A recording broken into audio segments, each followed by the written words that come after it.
हमारा जो चैप्टर है आपको हिंदी है दिगंत भाग 2, जिसका चैप्टर नंबर 6 है एक लेख और एक पत्र। ये जो लिखा गया है ना, भगत सिंह के द्वारा लिखा गया, याद रखिएगा। और भगत सिंह इस पत्र के द्वारा या इस लेख के द्वारा अपने देशवासियों को यानी देशवासी के युवाओं को प्रेरित करते हैं। तो कहानी के बारे में हम लोग जाने उससे पहले आपको थोड़ा ऑब्जेक्टिव्स के लिए हम आपको कुछ पॉइंट कर देते हैं, जिससे ऑब्जेक्टिव आपको लगभग आपको ऑब्जेक्टिव बन जाएगा। जैसे इस चैप्टर में आइएगा तो सबसे पहले याद रखिएगा एक लेख और एक पत्र। इसका लेखक कौन है? भगत सिंह। आपको पता ही होगा कि स्वतंत्रता सेनानी है भगत सिंह। इनका जो जन्म है ना, वो जन्म है आपको 28 सितंबर 1907।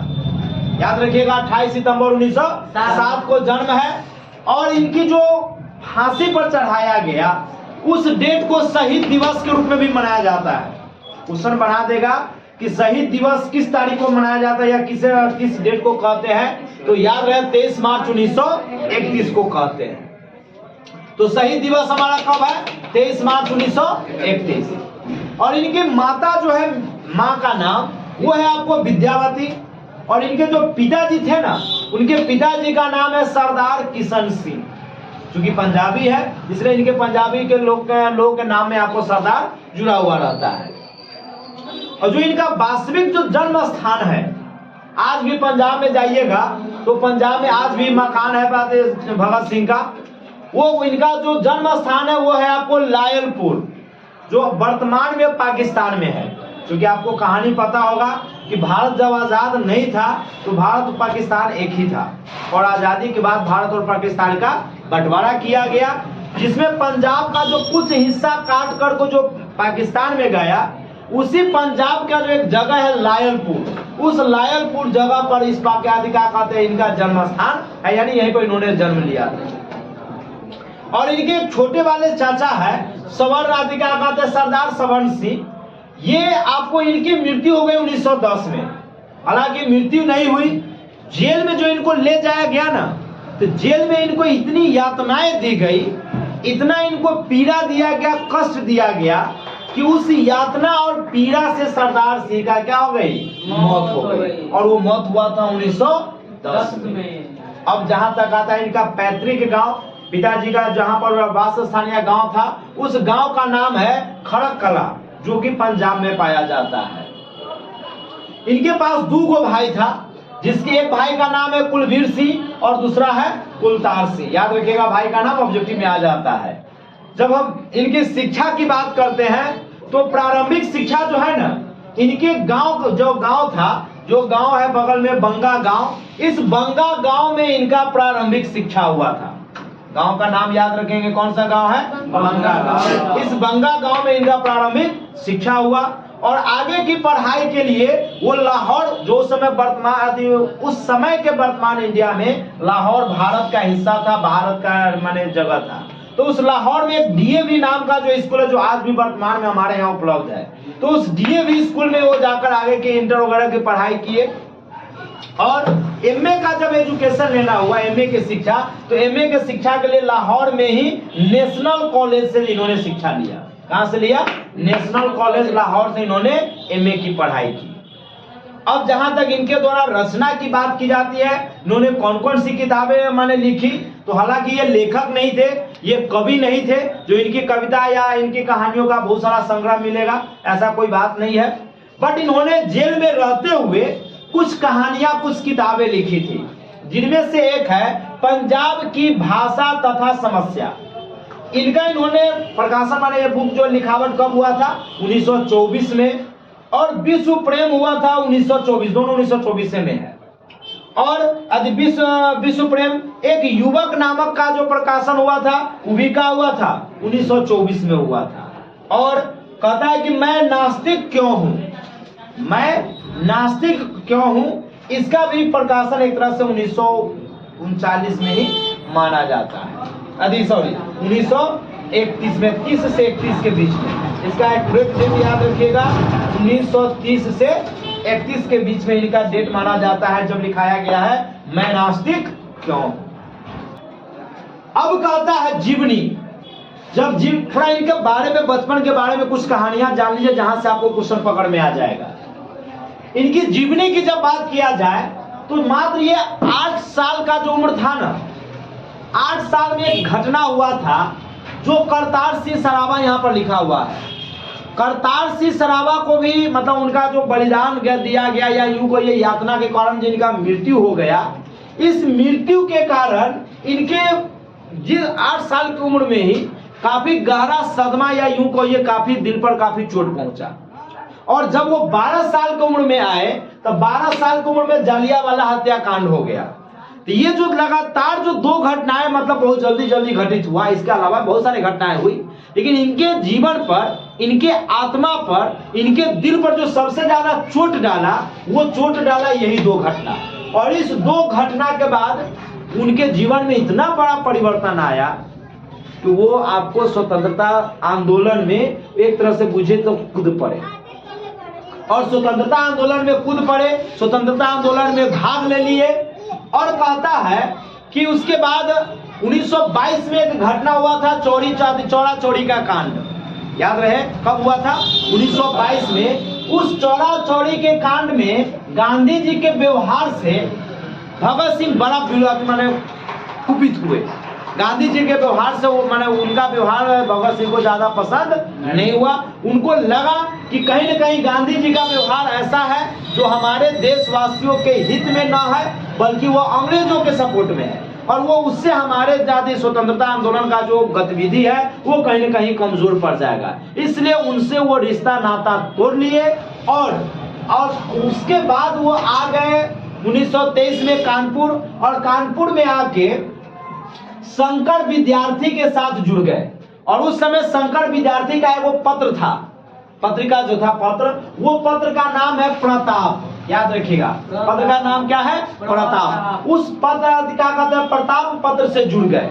पहले जब अंग्रेज से जब हमारे देशवासी जब लड़ाई लड़ते थे तो उस लड़ाई में सिर्फ गोली बारूद या यूं नहीं चलता था, पत्र के द्वारा भी बहुत बड़ा युद्ध आंदोलन छेड़ा जाता था। तो कहा जाता है कि वो उनसे जुड़ गए। और 1926 के आसपास में वो एक नौजवान सभा का गठन किया। याद रखिएगा, नौजवान भारत सभा जो है वो नौजवान भारत सभा का गठन कब किया? 1926 में। और कानपुर कब गया? 1923 में। और शंकर विद्यार्थी के साथ भी कब जुड़ा? 23 में। क्वेश्चन पूछेगा प्रताप पत्रिका से कब जुड़े? 1923 में। बहुत सारा क्वेश्चन यहाँ ऑब्जेक्टिव का खजाना यहाँ पर भरा हुआ है। कहेगा कितने साल की भगत सिंह कितने साल की आयु में करतार सिंह की मृत्यु हो गई? भगत सिंह की 8 वर्ष की आयु में करतार सिंह सराबा की मृत्यु हुई। भगत सिंह के किस उम्र में जलियांवाला बाग हत्याकांड हुआ था? तो 12 साल के उम्र में। गांधी जी से भगत सिंह कब अलग हुए? तो चौरी हत्याकांड माने चौरी चौरा हत्याकांड के बाद। कब? 1922 में। तो ऐसे बहुत सारे यहाँ पर ऑब्जेक्टिव्स आपको बनेंगे। फिर कहता है 1928 से लेकर 31 के बीच में, ये डेट याद रखिएगा, 28 से लेकर 31 के बीच में, इसी पीरियड में चंद्रशेखर आजाद से प्रेरित हुए थे और असेंबली में इन्होंने बम फेंका था, चंद्रशेखर के माने सपोर्ट में रहते हुए। तो कहता है कि 28 से 31 तक वो चंद्रशेखर आजाद के साथ मिलकर आंदोलन किए। क्या किए? आंदोलन किए। और उसी पीरियड में हिंदुस्तान समाजवादी प्रजातांत्रिक संघ का गठन किया। किसका गठन किया? हिंदुस्तान समाजवादी प्रजातांत्रिक संघ का गठन किया। और कहता है कि 8 अप्रैल 1929 ये इनके जीवन का सबसे टर्निंग पॉइंट है।